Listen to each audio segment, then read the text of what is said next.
ladies and gentlemen, and thanks for joining us in tonight's edition of the 8 p.m. Bilingual Newscast.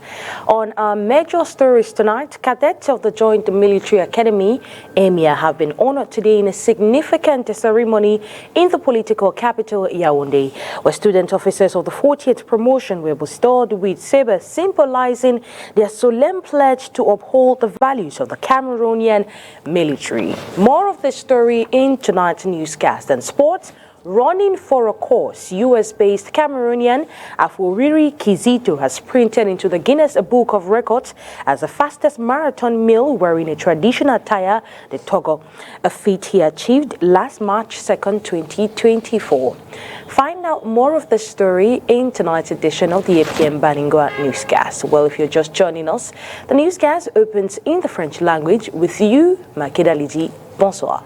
Bonsoir, Oni Ladonnette, mesdames, messieurs, bonsoir. Les élèves officiers de l'école militaire interarmée EMIA ont reçu ce jour à Yaoundé les sabres de leurs aînés et parrains.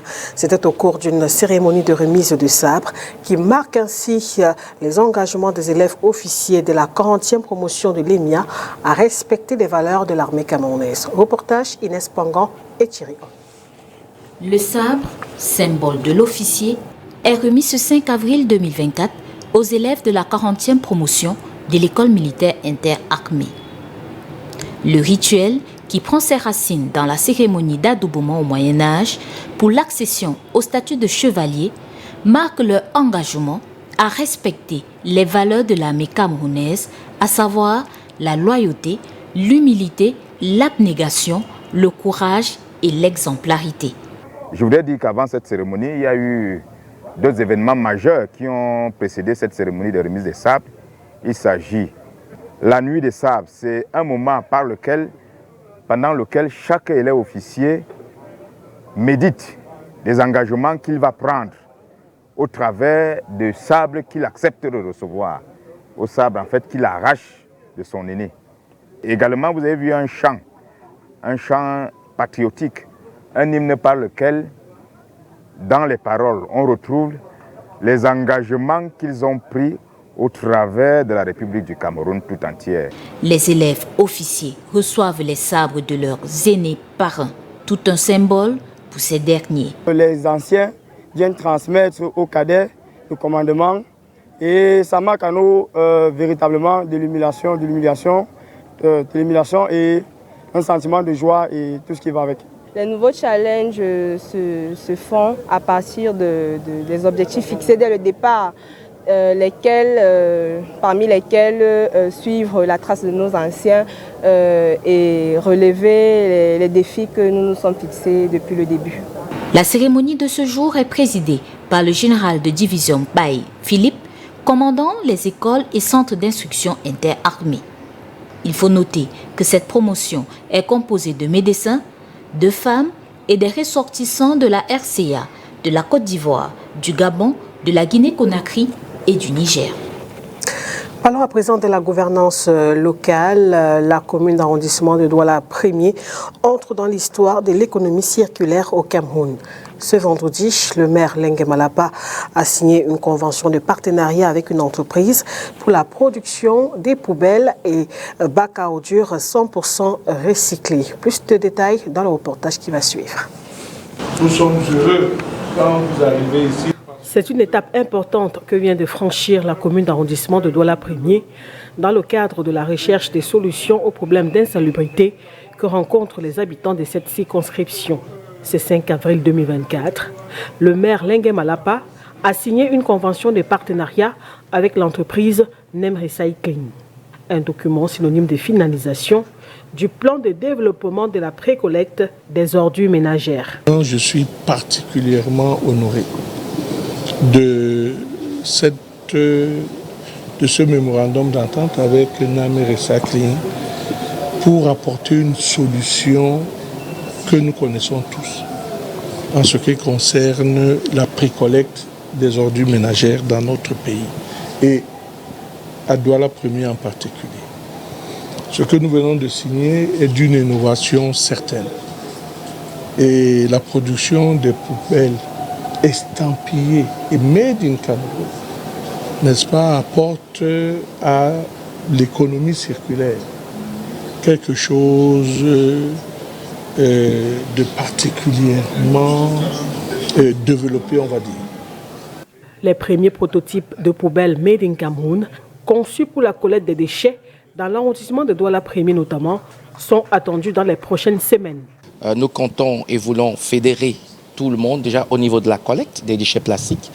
Je me présente aussi, je suis le président de l'association des acteurs du recyclage, 2AR, qui fédère plusieurs collecteurs de déchets plastiques. Et au travers ce type de partenariat, nous voulons donner une nouvelle impulsion à la collecte des déchets plastiques. Et après, plus loin encore, ces déchets plastiques, vous imaginez ce qui était considéré comme déchets, sera utilisé demain pour la fabrication des bouteilles, des poubelles en plastique. Douala-Premier entre ainsi dans l'histoire de l'économie circulaire au Cameroun. Et après la production des poubelles 100% recyclées, la mairie de Douala-Premier et son partenaire vont passer à la production locale des bacs à ordures 100% recyclés également. Conseil régional, la première session ordinaire vient de s'achever et c'est le satisfecit général. Cette session était consacrée à l'examen et à l'adoption des comptes de l'exercice clos en 2023. Ouvert le 2 avril dernier, c'est hier que les travaux se sont achevés. Compte rendu Oyandonkeng et Nono Fétué. Elle était consacrée à l'examen des comptes administratifs de l'ordonnateur, de gestion du comptable public et de gestion matière de la comptabilité matière, et c'est en plénière qu'elle s'est déroulée. Cette dernière a servi de cadre à un atelier de renforcement des capacités des membres de l'organe délibérant sur les notions de faute de gestion et d'irrégularité par des experts du Conseil supérieur de l'État. Du compte administratif présenté par le président du Conseil régional, l'on retient que le budget définitif 2023 est arrêté en recettes et en dépenses à la somme d'environ 4 milliards de francs CFA.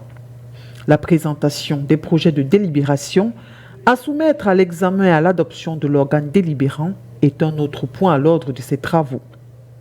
A suivi des échanges, question d'éclairer les membres du Conseil sur la situation et la tenue des comptes et surtout comprendre l'exposé des motifs justifiant le vote de ces projets de délibération.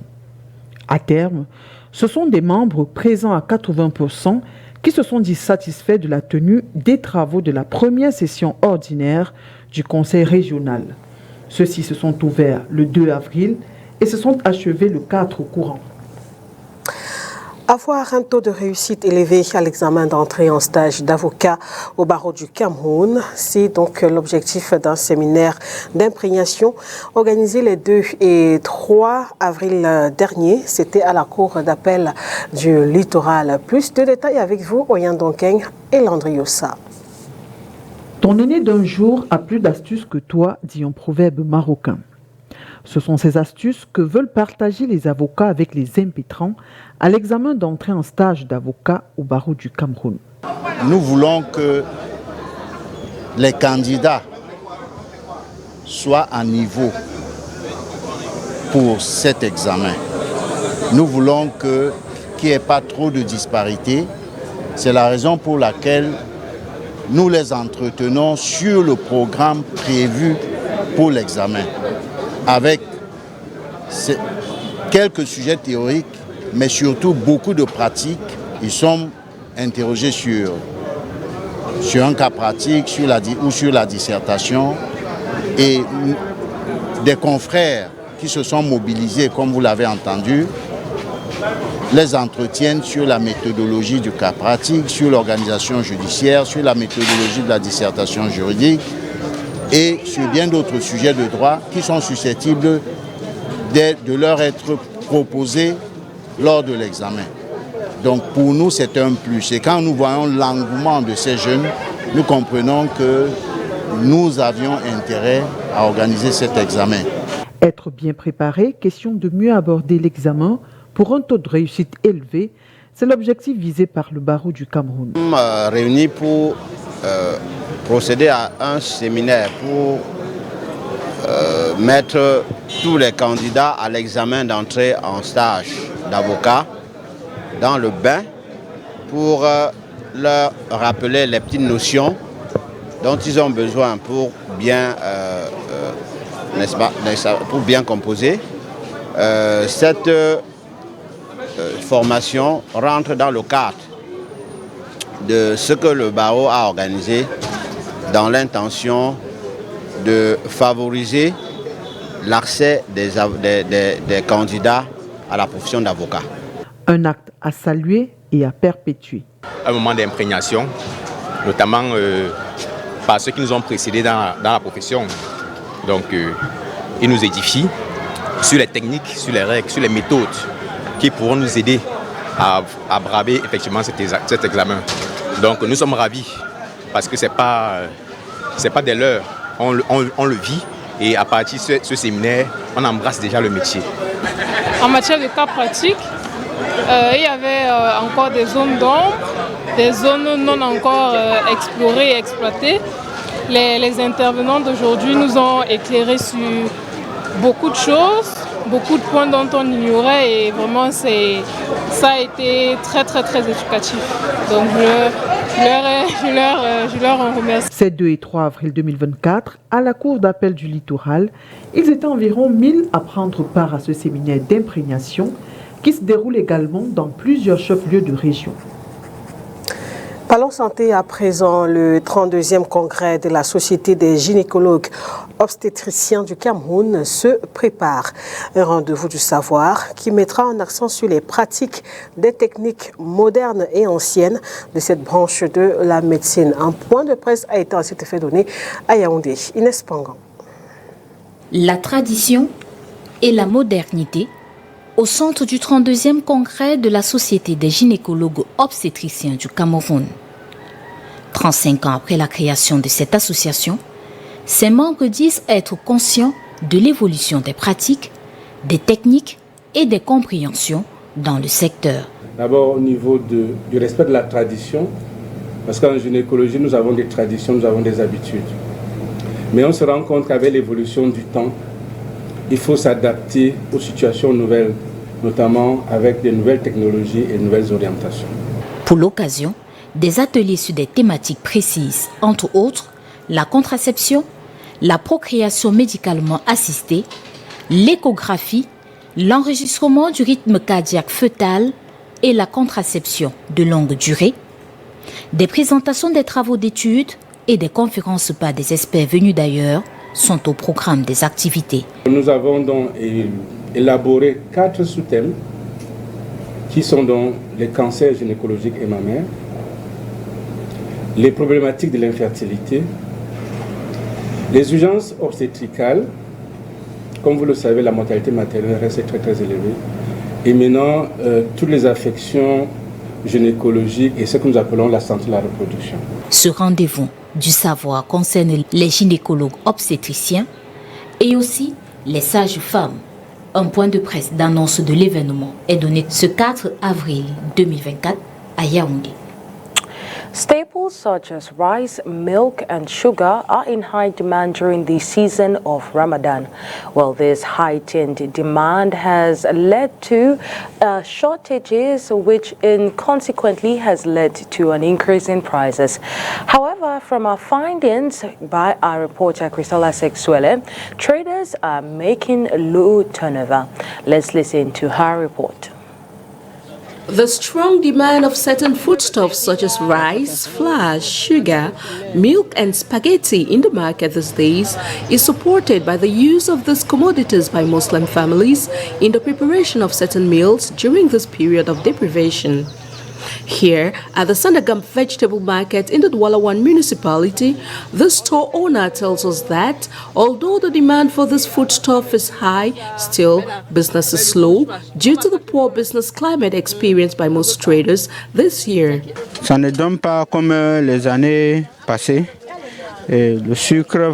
Business is not as good as last year. Sugar, rice, milk and spaghetti are most sought out for here. Although business is quite slow, yet the profit is not that bad, considering the business climate.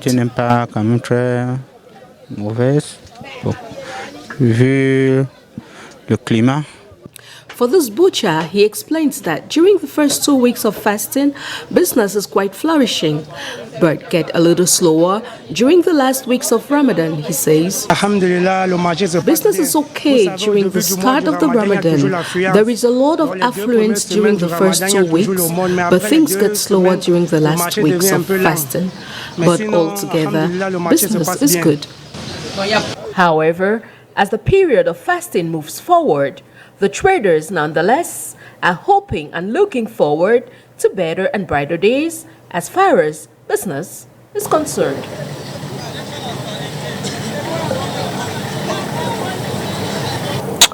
News out of the country, illegal immigration is a top issue for voters in this year's U.S. presidential election. Well, our partners, the Voice of America, looks at how candidates, President Joe Biden and Donald Trump, intend to tackle this issue. In this week's Wisconsin primary, illegal immigration was a leading issue for many voters, including contractor Scott Lindeman. Immigration, inflation, right to life. I would say those are the big three for me. Lindeman voted for Republican Donald Trump before and says he will again.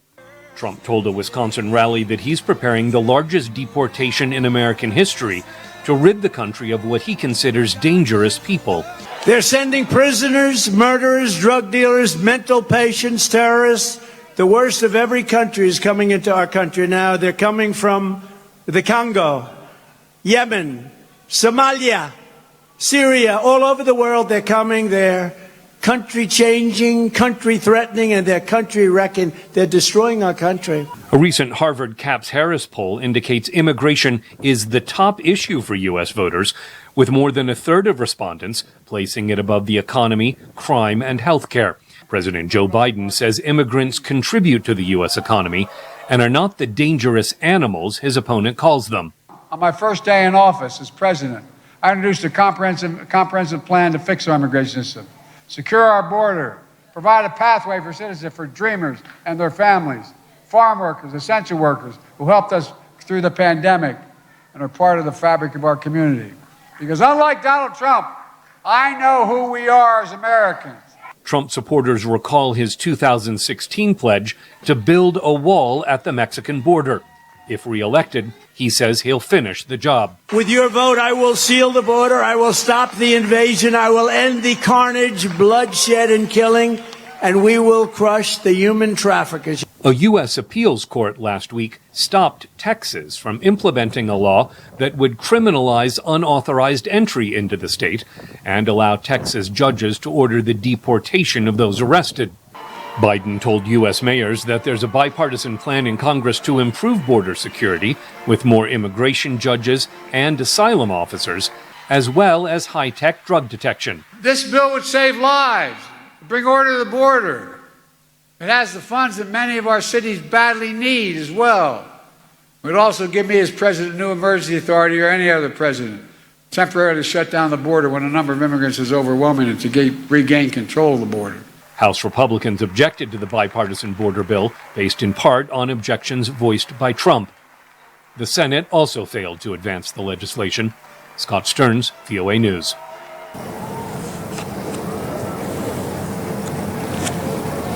Restons avec notre partenaire, La Voix de l'Amérique, pour vous proposer cette fois le résumé de l'actualité africaine de ce vendredi. Au Niger, le général Abdourahmane Tiani a dissous jeudi par ordonnance les conseils des collectivités territoriales élus fin 2020 et la capitale Niamey sera dirigée par un militaire, a annoncé la télévision publique. Aucune explication à cette dissolution n'a été donnée. L'ancien Premier ministre ivoirien Guillaume Soro, en exil depuis 2019, a indiqué jeudi avoir échangé au téléphone avec le président Alassane Ouattara pour saluer le début de la décrispation politique dans le pays. Soro assure maintenir sa volonté de servir la cause de la réconciliation et de la paix en Côte d'Ivoire et demeurer ouvert au dialogue. Plusieurs partis d'opposition togolais et groupes de la société civile ont appelé jeudi à 3 jours de manifestation pour protester contre le report des élections législatives et régionales. Ils demandent également aux candidats de poursuivre la campagne sur toute l'étendue du territoire national. Plusieurs Plusieurs associations des droits humains ont dénoncé jeudi les obstacles persistants des autorités françaises dans les procédures judiciaires visant les responsabilités présumées de militaires et d'anciens responsables français à l'époque du génocide des Tutsis au Rwanda. Et nous voici en sport football jeune, notamment la 3e édition du tournoi baptisé Sheju Sport Consulting se déroule depuis le 2 avril dernier au stade annexe du complexe de Japoma, ici dans la ville de Douala. Cette compétition regroupe les joueurs de la catégorie de moins de 18 ans. 8 équipes au total divisées en 2 poules. Sur l'importance de ce tournoi qui s'achève demain et le bilan qui peut être fait depuis la première édition de cette compétition de foot jeune, nous vous proposons d'écouter l'ancien et indomptable Aurélien Chedjou, organisateur du dit tournoi. Organiser ce tournoi, c'est double objectif, que les jeunes déjà soient en compétition, parce que les académies, c'est bien beau de s'entraîner, mais il faut la compétition.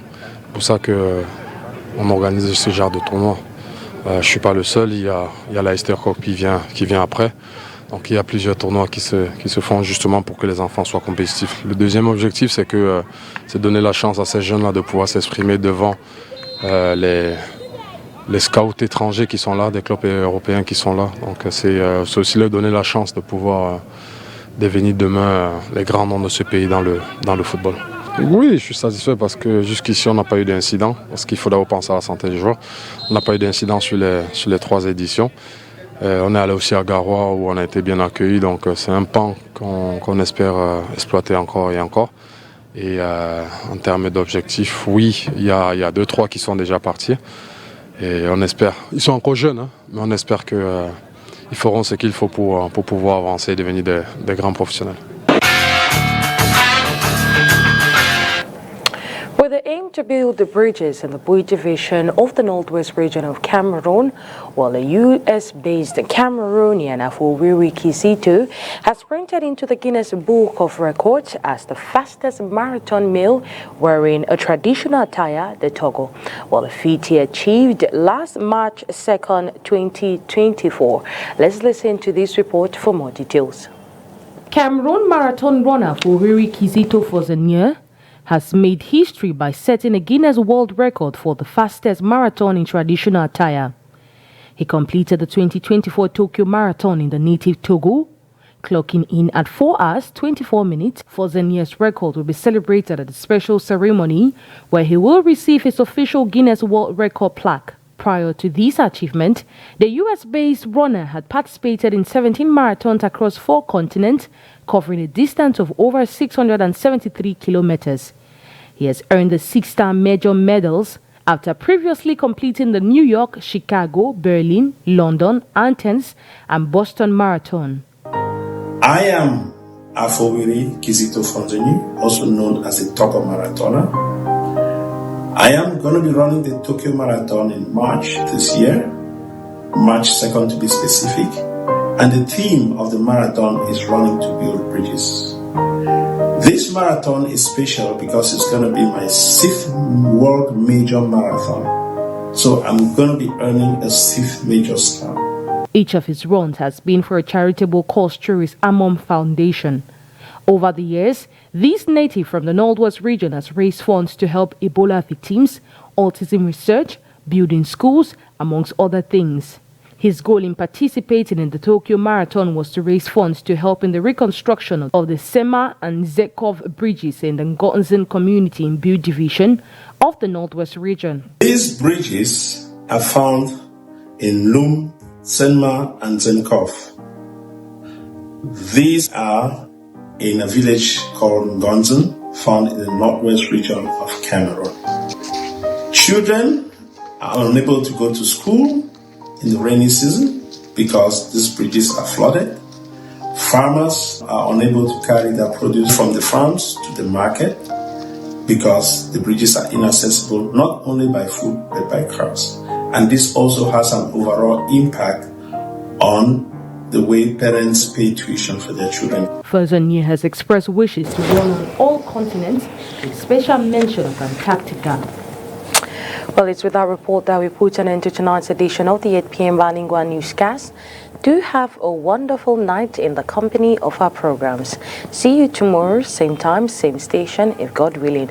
Good night to you, Makeda Lidi. Au revoir, Ronnie Ladonnette, mesdames, messieurs. Merci de votre attention. Au revoir.